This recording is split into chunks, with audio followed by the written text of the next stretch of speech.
Sino po ang mga nagtitrain sa inyo sa loob ng PNP at ano po ang mga rank nila? May iba't ibang klase ng training sa PNP or sa PNPA. Merong marksmanship, merong specialized training. Yung mga specialized training, kinukuha namin yan kapag summer. Ang tawag namin dyan ay summer training. Unahin natin yung marksmanship.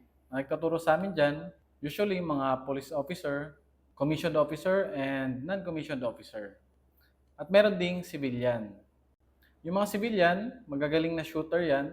Sumasali sila sa mga competitions. Then yung mga police officer na mga nagtuturo sa amin, usually, expert sila doon or matagal na silang nagtuturo sa field na yun. Yung iba, member ng SAF or Special Action Force and graduate na ng Commando, SURSHAC at iba pang mga schooling na nakukuha doon sa Special Action Force. Meron namang SWAT. Yung nagturo sa amin na SWAT ay yung mga SWAT sa Manila. Sila yung nagtuturo or instructor ng mga pumapasok sa SWAT or nagte-training or nag-aspire na maging SWAT.